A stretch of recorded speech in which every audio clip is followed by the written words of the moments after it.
নমস্কার দর্শক বন্ধু, ব্ল্যাকবোর্ড ম্যাজিক চ্যানেলের পক্ষ থেকে আপনাদের সবাইকে স্বাগত। দর্শক বন্ধু, আজ আমি আপনাদেরকে আবার একটি ভাগ করার ম্যাজিক দেখাতে চলেছি। আসুন দেখে নিন।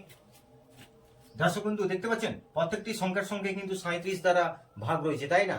যখনই 37 দ্বারা ভাগ থাকবে এখানে কিন্তু সতর্কভাবে কাজ করতে হবে, কারণ কোনোটা হতে পারে পৌনঃপুনিক বিন্দু, কোনোটা আবার হবে না এমনি। ঠিক আছে, কারণ ভাগটা আছে আসল লক্ষ্য।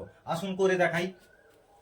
দর্শক বন্ধু, এখানে যেহেতু এক রয়েছে, তিনটে এক রয়েছে, তাই আমরা কি করব, জাস্ট এখানে 3 দিয়ে দেবো। এটা হচ্ছে আসল উত্তর, এখানে কোনো পৌনঃপুনিক বিন্দু আসবে না। ঠিক আছে, তারপরটা দেখুন, এখানে কিন্তু পৌনঃপুনিক বিন্দু আসতে চলেছে। কেন আসতে চলেছে ভালো করে দেখুন, এখানে তো যোগ হচ্ছে।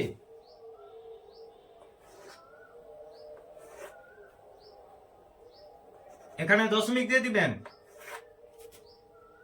5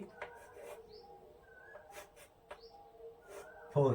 দেখুন এই তিনটে সংখ্যা বারবার আসতে চলেছে, তাই আমরা কি করব, সংক্ষেপে এই শূন্যর কাছে একটা পৌনঃপুনিক বিন্দু আর লাস্টে 4-এর জায়গায় এখানে পৌনঃপুনিক বিন্দু আমরা দিয়ে দেবো। ঠিক আছে, এটাই হচ্ছে উত্তর।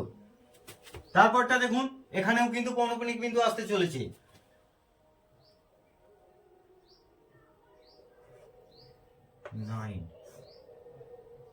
জিরো, দুটা জিরো, দশমিক দিয়ে দেবো 8 আবার 9 1। দেখুন এই তিনটে আসতে চলেছে, তাই আমরা কি করব, সংক্ষেপে 8-এর উপরে একটা দিয়ে দেবো, লাস্টে 1-এর উপরে এটা দিয়ে দেবো। এটা হচ্ছে পৌনঃপুনিক চিহ্ন। ঠিক আছে, ইংরেজিতে কি বলে জানেন তো? রিপিটিং ডেসিমাল, মনে আছে তো?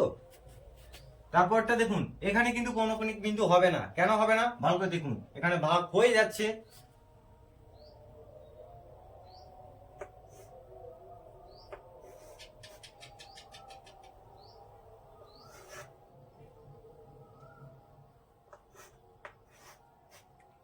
দেখুন হয়ে গেছে। দেখুন এটা কেবল আপনাদের জন্য। দেখি এটা পৌনঃপুনিক বিন্দু হয় কি হয় না। কমেন্ট সেকশন তো খোলা রয়েছে, জানাতে ভুলবেন না। হ্যাঁ, তবে মনে রাখবেন, সাবধান সতর্কে কিন্তু কাজ করতে হবে। ধন্যবাদ।